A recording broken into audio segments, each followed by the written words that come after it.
Sikubingelele sikwamukele indaba ehora lokuqala emini sibingelele nakuwe osibuka ohlelweni lethulusha lezokusakaza iDTT lezi ndaba nizethulelwa usakhiwo ngwakosokhela naze ezinohlonze emini nje. Ngathi mangibona isithombe ngabona umfanekiso wa number 1 wa-accused number 2 ngabe sengibona ukuthi u-accused number 2 ngeke ngambona. Libuyele enkantolo icala lokubulawa kaSenzo Meyiwa njengoba umbuso ubize ufakazi uConstable Sizwe Zungu enkantolo ephakeme ePitoli. Constable Uzungu ngesikhathi ethula ubufakazi uninde umsolo wesibili nowesithathu njengoba umsolo wesibili ethiwa mhlongo.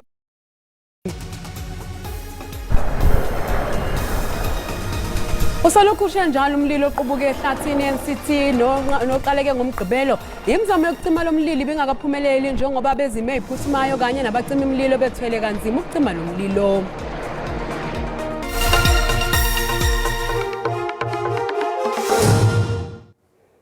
Libuyele enkantolo icala lokubulawa kaSenzo Meyiwa njengoba umbuso ubize ufakazi uConstable Sizwe Zungu enkantolo ephakeme ePitoli. Constable Zungu ngesikhathi ethula ubufakazi nowesithathu uthi umsolo wesibili wamhlonza ephephandabeni labe linemfanekiso yalabo abasolwa ngokusoconga uMeyiwa kanti umsolo wesithathu uthi babehleli ndawonye kwelinye lamahostela ngosuku okwabulawa ngalo uMeyiwa. UConstable Sizwe Zungu utshela inkantolo ukuthi wabona ephephandabeni umfanekiso wabasolwa ngokubandakanyeka ekubulaweni kaSenzo Meyiwa ubese khomba umsolo wokuqala nowesibili waqinisekisa ukuthi umsolo wesibili. Ngathi mangibona isithombe ngabona umfanekiso wa number 1 wa-accused number 2 ngabe sengibona ukuthi u-accused number 2 ngeke ngambona.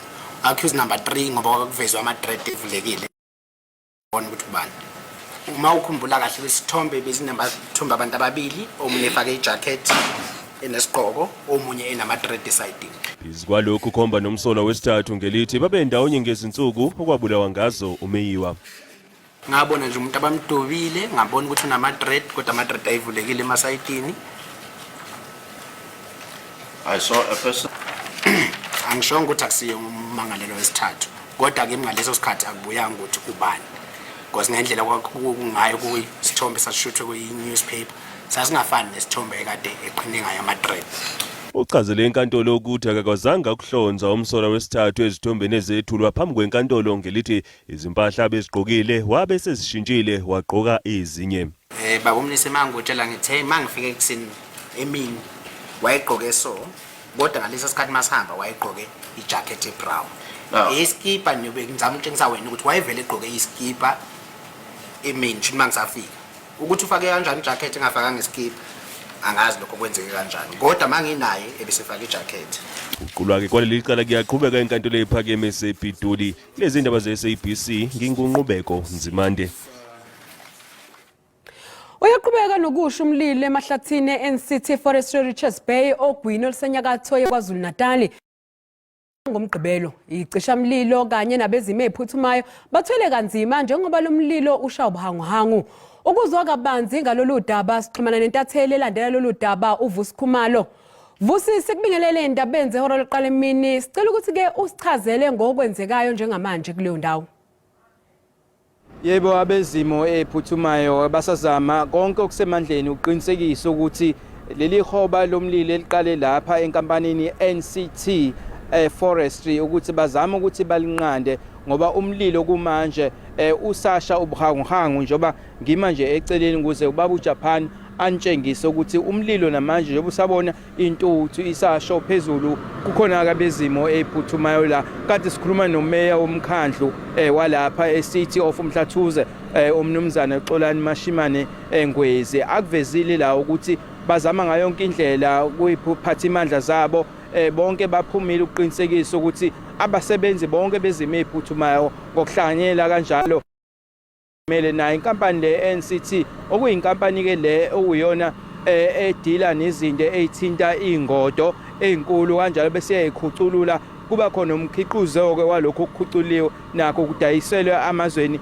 apheshe akusho la umnumzana uNgwezi ukuthi uqinisekisa ukuthi bonke abasebenzi balapha endaweni okubalekile ukuthi umlilo ugcine kule facility kulesi sikhungo kuphela ungakabhakeli uye kweinkampanini engomakhelwane kukhona inkampani efana noFosco kanjalo futhi ke nendawo engomakhelwane la kuhlala khona abantu ko-Arboretum lapha eRichards Bay batho kwamanje akekho umuntu okubika ukuthi ushonile noma umuntu olimalile abaqinisekisayo yilokho ukuthi umlilo ngesakwazi ukukapakela kwezindawo njengoba kukhona iphathimandla abakushoyo ukuthi inkampani le isiluze ngaphezulu kwamabhiliyoni kanjalo ke futhi nokuthi kusebenza abantu abevile emakhulwini amaningana balahlelwe umsebenzi kodwa inkampani yasho ukuthi isazoqinisekisa ukuthi ngemuva kwenyanga ezibalela kwisithupha bazoqinisekisa ukuthi le nkampani ibuela iqala phansi futhi iqashe abasebenzi kade inabo ngaphambilini. Fokhumalo sibonga kakhulu ngesikhathi sakho ke leyo bekuvusa Khumalo bese siza kabanzi ke ngomlilo oqubuke khona lapha eRichards Bay sihlabele phambili. Inkantolo ephakeme eMgungundlovu inike umasipala wasemngeni incwadi evimbela empilweni inhlelo zophiko lwentsha le-ANC ukuthi zivale lo masipala. Lo masipala waye enkantolo emva kokuthola imbiko yokuthi uphiko lwentsha le-ANC kanye nabalandeli bayo bahlose ukubhikisha amalungu e-ANC bekulindele ukuthi abuthane ngaphandle kwamahhovisi alo masipala efuna ukuthi imeya uChris Pappas aphinda aboshwe. UPappas usolwa ngokuhlinzeka usizo ngobhlobo emva kokutholakala ukuthi ke lo masipala wakhokhela inhlangano engenzi inzuzo yengoduso yakhe inkulungwane eziyikhulu zamarandi. UPappas uyichithile lezi nsolo wathi lena imizamo yokucekela phansi igama lakhe. Mbukeli sathi qoyetolo kanti mangabe sibuya sokuphathela uWT. We are excited to be unveiling new generation driving license testing centers in our townships. Umnyango zokuthutha esifundazweni eGauteng uzokwethula inqalasizinda entsha eindaweni ezehlukene kulenyanga nothi ke kuzosiza ukuzisa phambili izinga lezokuthutha empeleni esifundazweni eGauteng size nemphakathi.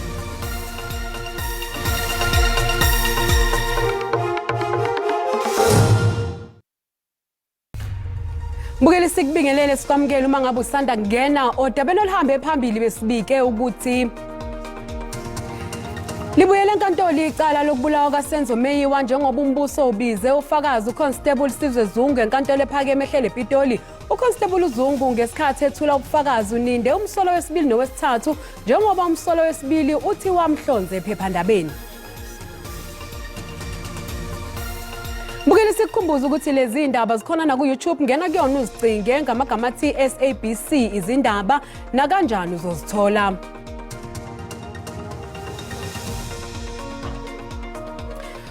Kulindeleke ukuthi iqhubeke uqula kwecala elibhekene nowabe imeya yeTheku uZandile Gumede nabangama21 asolwa nabo. Leli cala elihlele enkantolo ephakeme eThekwini limayelana nethenda yezigidi zamarandi yokuqoqa imfucuza eyabe ikhishwe umasipala weTheku. Ukuqonda kabanzi sixhumana nentatheli ezindaba ze-SABC ezinze esifundazweni KwaZulu-Natal uNonjabulo Mdungu amakamu. Nonjabulo sikubingelele sibonge ngesikhathi sakho sikwamukele indabeni zasemini namhlanje. Ingabe kuqhubekana enkantolo njengalokhu ungaphandle kwenkantolo namhlanje? Yebo sinibingelele sakhiwo sibingeleleke nababukele emakhaya ngasho nje ukuthi sikhona lana ke enkantolo yamajaji khona la eThekwini lapho ke bekulindele ukuthi ke abameli ke bazindaba bafake ke isicelo sokuphikisana ke nesicelo ke esasikade ke sifakwe umbuso lapho ke besivimbela abezindaba ukuthi ke baqophe ngaphakathi enkantolo ukuqulwa ke laleli cala. Uzokhumbula ukuthi phambilini besivumelekile ukuthi ke siqophe khona la ukuqulwa ke kwaleli cala kodwa ke ngenxa ukuthi ke kunesigameko esenzeka lapho kombuso wakhala ngokuthi ke omunye wofakazi kwaba nesigameko lapho kwaqhunyiswa khona ke isibhamu emzini waso. Umbuso wabesecela ke sakhiwo ukuthi ke akube ke nethuba abanikezwa lona ukuthi bakwazi ukuphenya ukuthi ke mhlambe ngabe ofakazi babo abekho yini ebungozini. Inkantolo ke yathatha isinqumo ukuthi cha abezindaba manje angeke basakwazi ukuthi baqhubeke nokuthi ke baqophe ngaphakathi kulona ke leli cala. Nokuyinto ke abezindaba engasho ukuthi ke kube kubanzima kakhulu ukuthi ke sikwazi ukuthi sibike ngaleli cala njengoba namhlanje bekulindele ukuthi ke abezindaba bezofaka ke leso sicelo esiphikisayo ke isinqumo esathathwa ke khona la enkantolo. Ngasho ukuthi ke ummeli u-advocate Carl Phillips obekuyena ke omela abezindaba ushilo ukuthi ke nakube ngeke asifake namhlanje lesicelo kodwa ke ucela ukuthi ke akwazi ukuthi anikezwe ithuba ukuthi aphindele back kwabezindaba akwazi ukuthi abonisane nabo ukuthi ke bazokwenza kanjani lokho. Ushilo ukuthi ke ngeke lize lipheleke leli sonto bengakasifaki lesicelo. Okunye ke futhi sakhe uphinde kwavela ukuthi ke ummangalelwa ke wesi9 okuCynthia Nzuza oshadeke naye ke uSipho Nzuza owayeyimanager yeTheku bobabili ababhekene ke nawo ke lamacala. Ushilo ukuthi ke usecela ukuthi ke ahoxise ke abameli bakhe. Khalile ke la sakhiwa ukuthi ke imali ziyaphela nanokuthi washo ukuthi akusekho ukusebenzisana kahle phakathi kwakhe nabameli bakhe. Nokuyinto ke ngasho ukuthi ke ijaji lithukuthele kakhulu ngoba uzokhumbula ukuthi phambilini belike lasho ukuthi cha akungeke manje lisavumela ukuthi ke abamangalelwa baloke bebambezela icala ngokuthi ke abayinazi imali zokuthi ke bakwazi ukukhokhela abameli babo. Nokuyinto ke ijaji ishilo ukuthi izokuvuma lokhu kodwa ke umama uNzuza azomele ke akwazi ukuthi azimele kuze kube uyakwazi ukuthi ke uthola abameli abazomela. Shilo ukuthi ngeke manje asavumeleka ukuthi kube khona ukubambezeleka kwecala. Nonjabulo sibonga kakhulu ngesikhathi sakho namhlanje. Mina loyo kobe kwintatheli yezindaba ze-SABC uNonjabulo Mdungu amagama sihlabele phambili. Izakhamuzi zaseLiefeld ngaphandle kwaseQonce Eastern Cape sezigxeke umasipala wazo eBuffalo City ngokwehluleka ukubahlinzeka ngamanzi ahlanzekile. Sekuphela isikhathi esingaphezulu konyaka manje le ndawo ingenawo amanzi. Sekuphele isikhathi eside izakhamuzi zalapha eLiefeld zingenawo amanzi kumpompi. Idamu eliphakela amanzi kule ndawo likhipha amanzi angahlanzekile nokwenza kube nzima ukuwasebenzisa. The water crisis has badly affected us here. We've been without water for a very long time. This problem doesn't begin today. We stay here and take water to do laundry, wash the dishes and bath. We stay here and do our laundry. I have decided to come fetch them for myself due to the weather.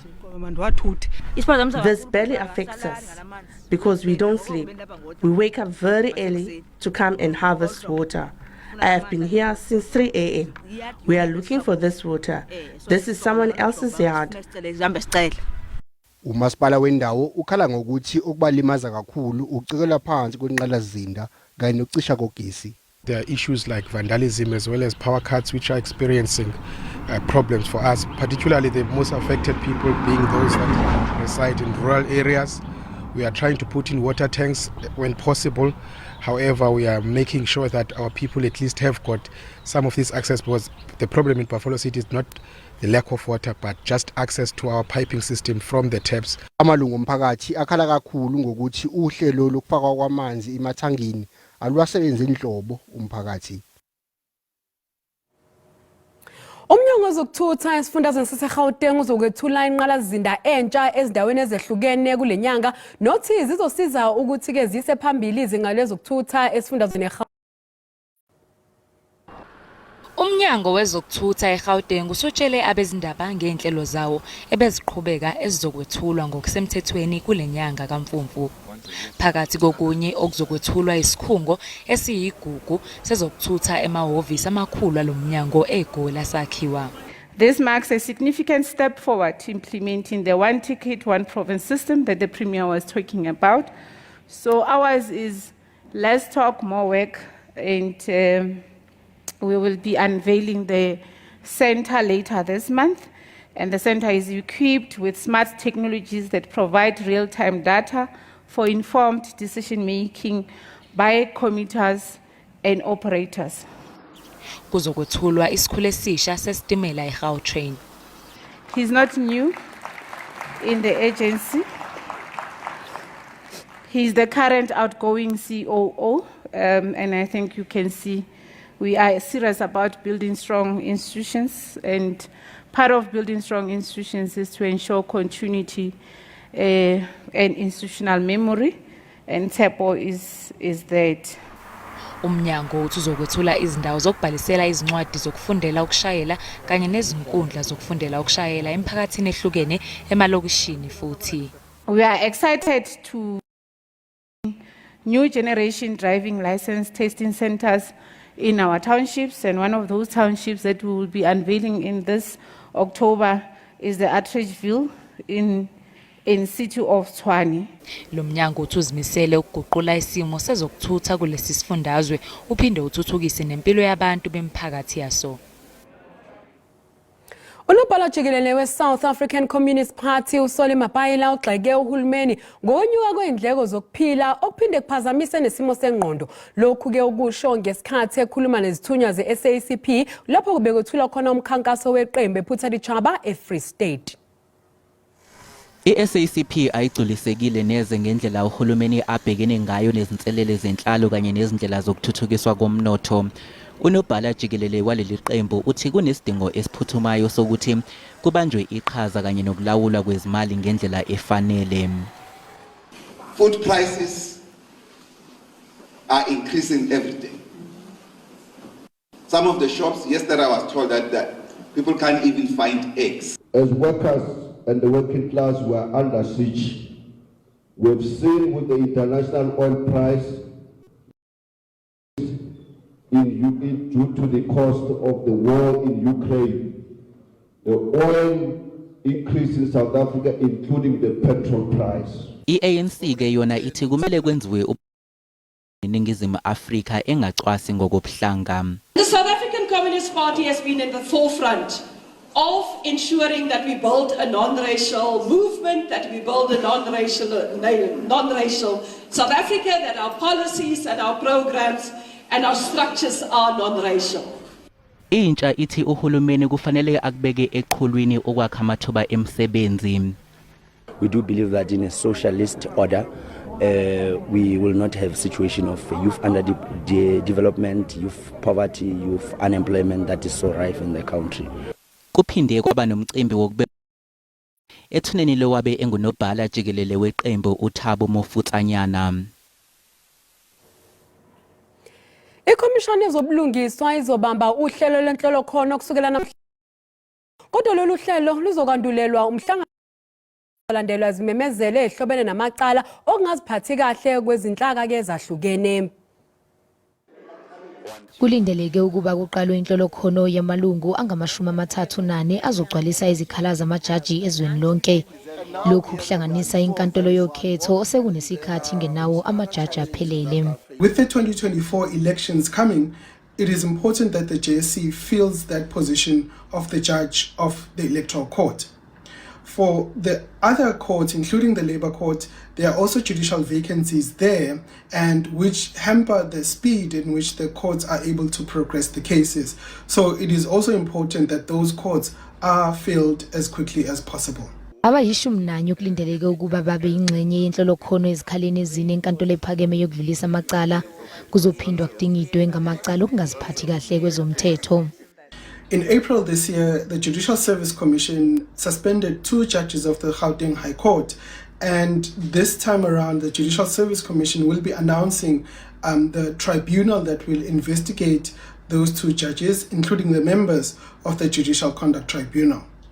They'll also announce progress on the cases relating to the judges of the Western Cape High Court and possibly the Eastern Cape High Court. Uhlelo lwenhlolo khono luzoqala khona ntambama nje enkantolo yokudlulisa amacala. Mbukela umhlahlo wesimo sezulu uyalandela emva kwekhefu.